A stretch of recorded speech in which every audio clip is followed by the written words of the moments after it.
Opa, tudo bem? Eu sou o Luiz Camargo e seja muito bem-vindo. Eu sei que tem muita gente esperando aí um vídeo sobre o que está acontecendo na Venezuela. Vamos ver se eu consigo falar sobre isso amanhã. Mas hoje eu quero comentar o discurso do Bolsonaro em Davos, na Suíça. Só que antes, já sabe, né? Curte o vídeo, confere aí sua inscrição, aciona o sininho, deixa depois aqui nos comentários sua opinião sobre esse assunto e não esquece de me seguir nas redes sociais também, Facebook e Instagram, @LuizCamargoVlog. Então vamos lá. Primeiro, dá só uma olhada nesse papelão da imprensa marrom.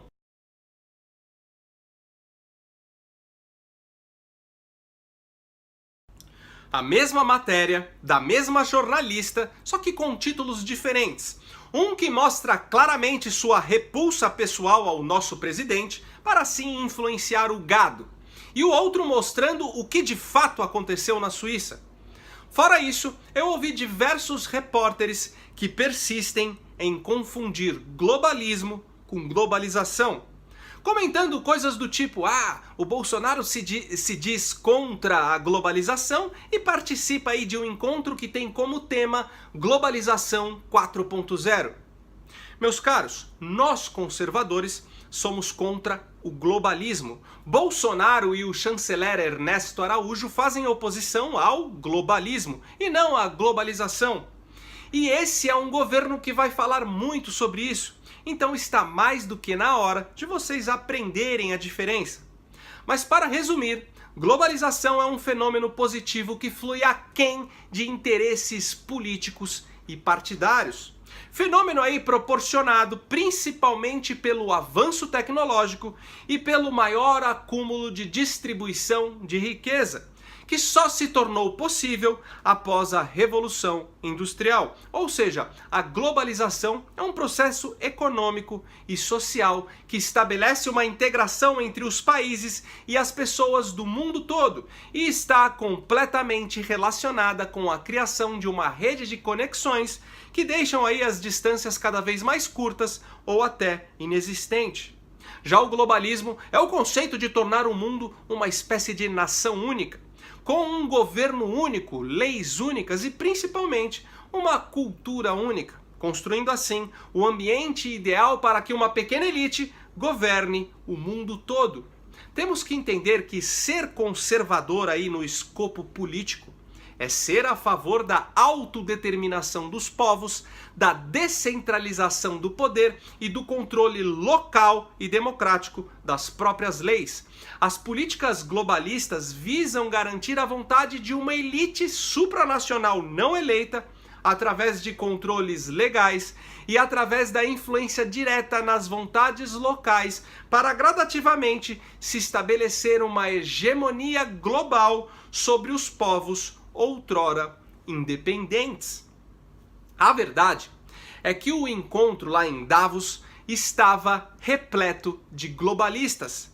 Mas isso não quer dizer que o nosso presidente antiglobalista não deveria estar lá para defender a soberania do Brasil em um mundo globalizado. Entendido até aqui? Então vamos ao que interessa. A maioria dos jornais criticaram a atuação do Bolsonaro no evento com uma narrativa de que ele fez um discurso muito rápido e raso, o que mostrou para o mundo uma certa limitação aí do nosso presidente. E eu discordo completamente. Achei que o Bolsonaro foi muito bem instruído quanto ao que deveria dizer e de que forma deveria dizer. E assim fez um discurso calmo e ponderado, onde sem proselitismo foi direto ao ponto, citando de forma sucinta exatamente os assuntos que as pessoas que estavam ali queriam ouvir. Os presidentes anteriores faziam seus discursos redigidos por especialistas aí de cada setor. E assim saía um monólogo longo, cheio de demagogia, que não representava o verdadeiro posicionamento do presidente. Bolsonaro não é aí nenhum grande orador, mas falou o necessário e se saiu muito bem, até porque ele em nenhum momento saudou a mandioca. Falou em estocar vento e nem fez menção às mulheres sapiens. Mas eu vou elencar aqui os pontos mais relevantes aí do seu discurso. Bom, eu gostei dele ter mencionado que ganhou as eleições com uma campanha que custou menos de US$ 1 milhão, mostrando que realmente os brasileiros fizeram uma escolha real, sem influência midiática, e isso com certeza impressionou a plateia. Ele afirmou também que pela primeira vez no Brasil seus ministros foram frutos de uma escolha técnica e não o resultado aí de acordos políticos partidários. Com relação ao meio ambiente, ele deixou claro que agricultura e meio ambiente não são antagônicos e que somos o país que mais preserva a natureza, desmistificando a ideia que é difundida aí no mundo todo de que o Brasil não liga para questões ambientais e que aqui temos uma forte prática de desmatamento. Bolsonaro foi contundente ao falar do empenho do seu governo em combater a corrupção e a violência. Mencionou aí que o ministro que estará à frente disso é o Sérgio Moro, e a gente sabe que o nome dele tem fama e prestígio mundial por causa aí do seu trabalho à frente da Operação Lava Jato. Falou também das reformas, só não entrou em detalhes da reforma da Previdência. Uma porque ela ainda não está plenamente definida, e outra porque a forma como será feita é um assunto que diz respeito somente aos cidadãos brasileiros. Depois, Bolsonaro falou algo que soa como música para os ouvidos de quem pretende investir no Brasil e assim aquecer a nossa economia. Ele afirmou categoricamente que vai diminuir a carga tributária, diminuir a burocracia e que vai aumentar a segurança jurídica. Mas o que, na minha opinião, é o ponto mais importante a ser defendido em encontros como esse é o seguinte: o Brasil tem uma péssima fama internacional de ser um país protecionista e fechado economicamente. O que é a herança de uma política social desenvolvimentista dos nossos governos anteriores. Em face disso, ele afirmou que agora o Brasil vai abrir a sua economia, vai abrir as suas portas para fazer negócio com o mundo todo e sem o viés ideológico que outrora nos prendia aos anões do cenário global. Falou também que a economia do país estará nas mãos do Paulo Guedes. E todos que estavam ali presentes sabem muito bem que se trata de um aclamado economista liberal da Escola de Chicago, o que deixa aí desenhado no cenário internacional que agora somos um país livre onde investimentos internacionais serão mais do que bem-vindos. Ou seja, falou rápido, falou o que importa e atendeu às expectativas daquele seleto público. O que me chamou a atenção foi ver esse artigo.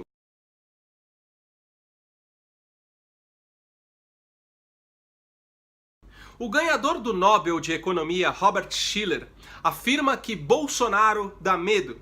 E a opinião desse cidadão pode muito bem influenciar os mais incautos, que ainda não sabem que o prêmio Nobel se transformou em uma manifestação política.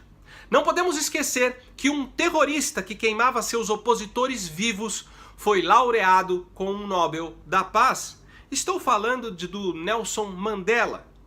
O Lula agora está sendo cogitado a receber o prêmio nessa mesma categoria. E só aí já dá para entender o que eu estou querendo dizer.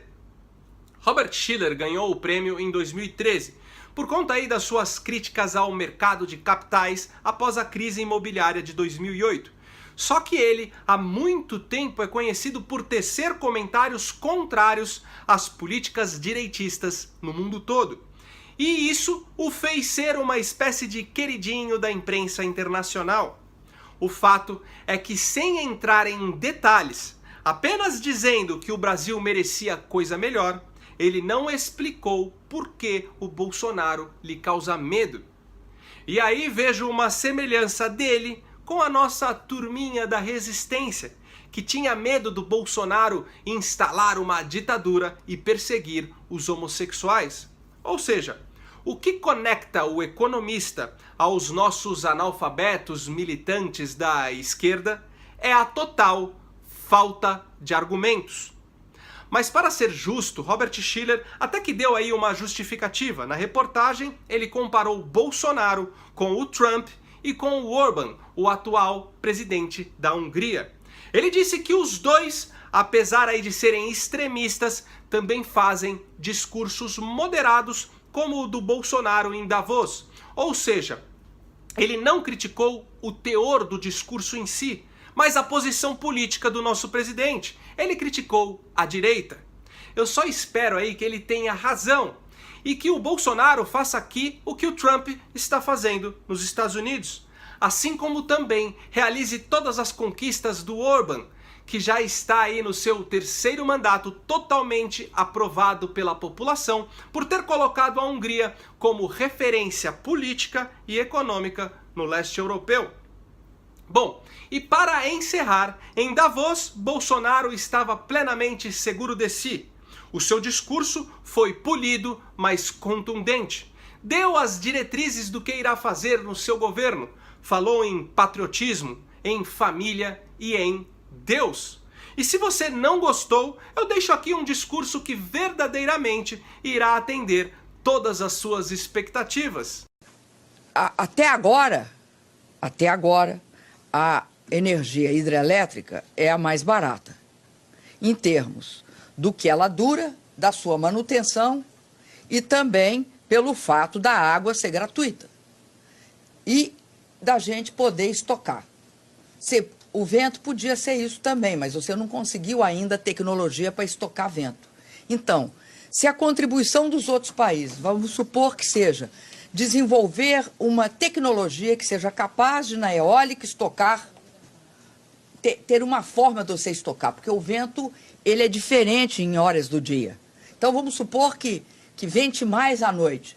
Como é que eu faria para estocar isso? Hoje, nós usamos as linhas de transmissão. Você joga de lá para cá, de lá para lá, para poder capturar isso.